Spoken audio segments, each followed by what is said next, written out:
हमसे जुड़े रहने के लिए हमारे channel Arun Kumar Shukla science tech को सब्सक्राइब करें। न्यू अपडेट्स पाने के लिए बेल को दबाएं और ग्रुप चैट और क्वेश्चन पूछने के लिए दिए गए नंबर पर मैसेज करें।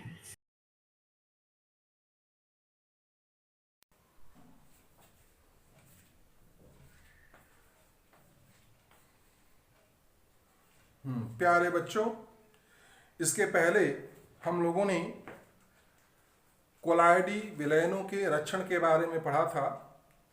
उसी क्रम में आज हम लोग पढ़ेंगे ये रक्षण की क्रियाविधि क्या होती है, मैकेनिज्म ऑफ प्रोटेक्शन, और गोल्ड नंबर के बारे में पढ़ेंगे कि जो रच्छी कोलाइड होता है उसकी स्वर्ण संख्या क्या होती है।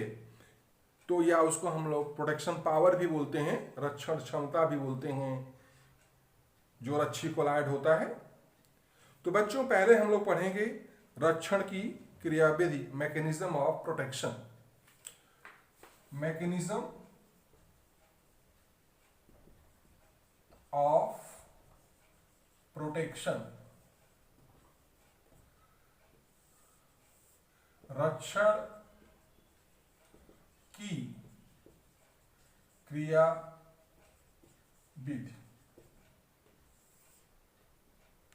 इसके पहले बच्चों हम लोगों ने पढ़ा कि जो द्रव विरोधी कोलाइड होता है उसका आसानी से अष्कंदन हो जाता है, लेकिन उसमें द्रव स्नेही कोलाइड की अल्प मात्रा मिला देने पर द्रव विरोधी कोलाइड का अस्कंदन रुक जाता है, अस्कंदन नहीं होता है। तो द्रव विरोधी कोलाइड में द्रव स्नेही कोलाइड मिलाने पर जो उसका रक्षण रुक जाता, अस्कंदन रुक जाता है, यानी रक्षण हो जाता है। तो उस कारण से हम लोगों ने द्रव स्नेही कोलाइड को रच्छी कोलाइड कहते हैं। क्या बोलते हैं? रच्छी कोलाइड, प्रोटेक्टिव कोलाइड। और जो द्रव विरोधी कोलाइड होता है उसको रक्षित कोलाइड बोलते हैं, क्योंकि उसका रक्षण होता है। अब प्रश्न ये है कि ये मैकेनिज्म ऑफ प्रोटेक्शन क्या है, कैसे द्रव स्नेही कोलाइड द्रव विरोधी कोलाइड को अस्कंदित होने से बचाता है। बच्चों, जो द्रव स्नेही कोलाइड होता है वह द्रव विरोधी कोलाइड के ऊपर आकर के अधिशोषित हो जाता है। तो ये क्या है? द्रव स्नेही। और ये क्या है? द्रव विरोधी।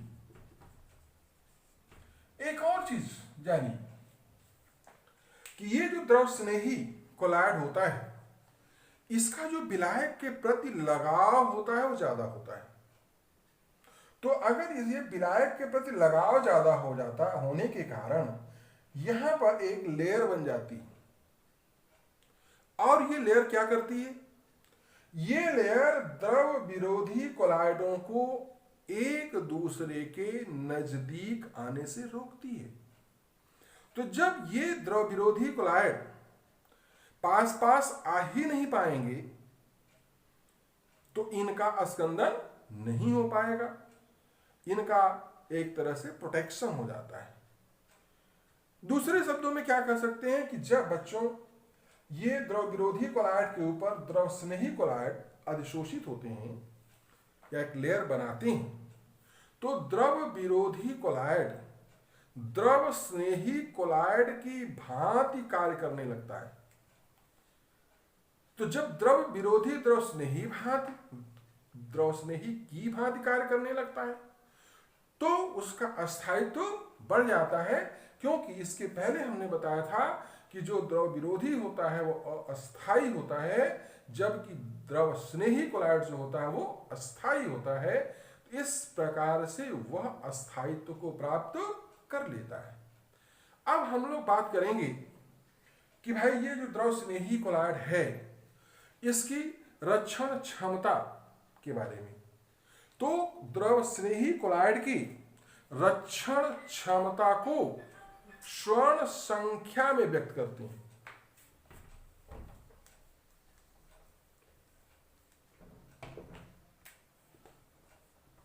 रक्षण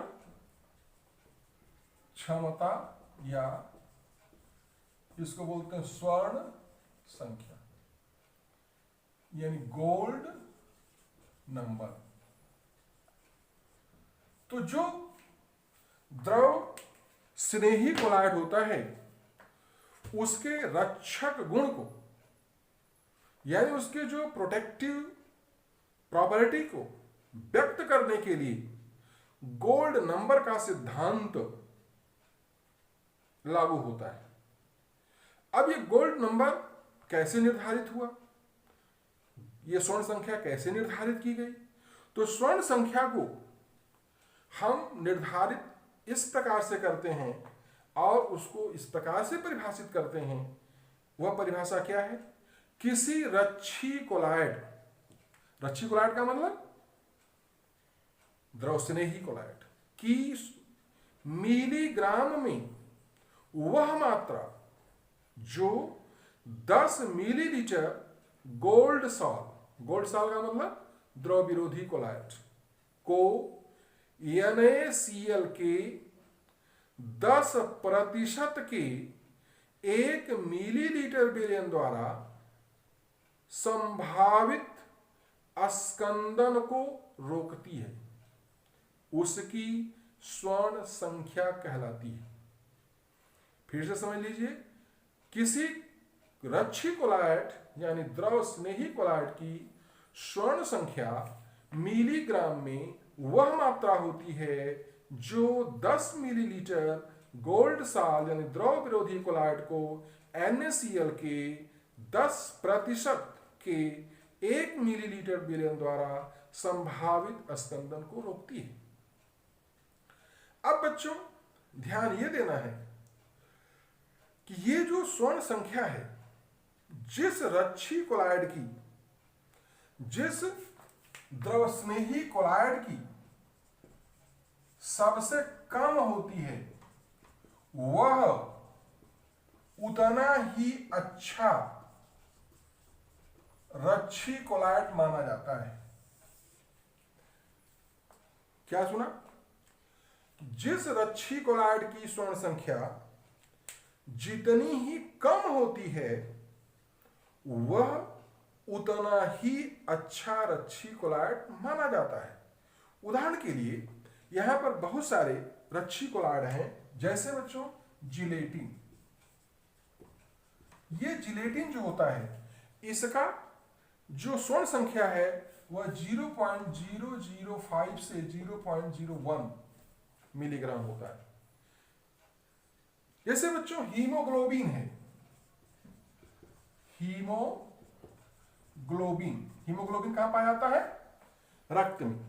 इसकी जो है 0.03 होती है। इसी तरह से बच्चों जैसे आप लोगों ने गोंद देखा होगा, गम कैसे बनता है?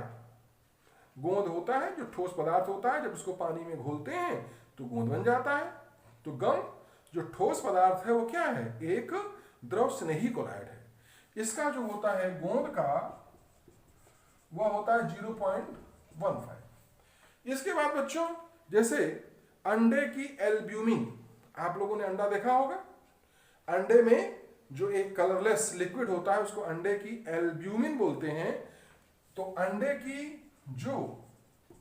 की एल्ब्यूमिन जो होती है उसका 0.08 से 0.1 होता है।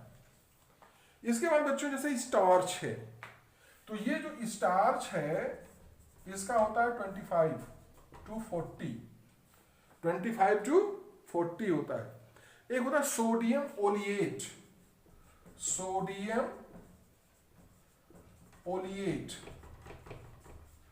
इस सोडियम ओलिएट का कितना होता है बच्चों? 0.4। इसके बाद होता है बच्चों बोवाइन एल्ब्यूमिन। इसका होता है 0.1 से लेकर के 0.2। अब यहां पर देखिए ये द्रव स्नेही कोलाइड है जो द्रव विरोधी कोलाइड के रक्षण के लिए प्रयुक्त किए जाते हैं। इन द्रव स्नेही कोलाइडों की स्वर्ण संख्याएं यहां दी गई हैं। अब जरा ध्यान से देखिए, जिलेटिन की स्वर्ण संख्या 0.005 से 0.01, हीमोग्लोबिन की 0.03, गोंद की 0.15, अंडे की एल्ब्यूमिन 0.08 से 0.01, सोडियम ओलिएट की 0.4, स्टार्च की 25 से 40, बोविन एल्ब्यूमिन की 0.1 से 0.2। तो अब यहां पर जो जिलेटिन है इसका गोल्ड नंबर स्वर्ण संख्या सबसे कम है, सबसे कम। और यहां पर जो स्टार्च है बच्चों, इसकी जो है सबसे अधिक इनमें। तो जिसकी स्वर्ण संख्या सबसे कम होती है वह सबसे अच्छा रच्छी कोलाइड होता है, और जिसकी संख्या सबसे अधिक होती है स्वर्ण संख्या, वो सबसे खराब रच्छी कोलाइड होता है। तो स्वर्ण संख्या के आधार पर सबसे अच्छा कौन हो गया रच्छी कोलाइड? जिलेटिन। और स्वर्ण संख्या के आधार पर सबसे खराब कौन हो गया? स्टार्च। तो इस तरह से बच्चों स्वर्ण संख्या के आधार पर हम लोग ये निर्धारित करते हैं कि कौन सा रच्छी कोलाइड उत्तम होता है और कौन सा खराब होता है। तो इस तरह से आप लोगों ने पढ़ा आज रक्षण की क्रियाविधि, मैकेनिज्म ऑफ प्रोटेक्शन, और दूसरा पढ़ा ये प्रोटेक्शन पावर ऑफ रच्छी कोलाइड यानी कि लाइफिलिक कोलाइड, या उसको हम लोग गोल्ड नंबर में शो करते हैं। तो विभिन्न रच्छी कोलाइडों के या द्रव स्नेही कोलाइडों के स्वर्णांक इस प्रकार से हैं, और इस स्वर्णांक के आधार पर हम ये निर्धारित करते हैं कि which one is the best protective colloid, कौन सबसे बेस्ट प्रोटेक्टिव कोलाइड होता है। ध्यान ये अवश्य रहे बच्चों कि जिसकी मात्रा कम से कम आवश्यक होगी वह उतना ही अच्छा होगा, क्योंकि अगर हम द्रव स्नेही कोलाइड मिलाते हैं तो द्रव विरोधी कोलाइड के संदूषित होने की संभावना रहती है। तो अगर हम कम से कम मिलाएंगे तो हमारा द्रव विरोधी कोलाइड उतना अधिक प्रदूषित नहीं होगा, और अगर हम आप ज्यादा मिलाते हैं तो हमारे द्रव विरोधी कोलाइड के संदूषित होने की संभावना बढ़ जाती है। तो इस प्रकार से वह द्रव स्नेही कोलाइड अच्छा रच्छी कोलाइड होगा जिसके लिए स्वर्ण संख्या का मान सबसे कम होगा। समझ में आ गया? धन्यवाद।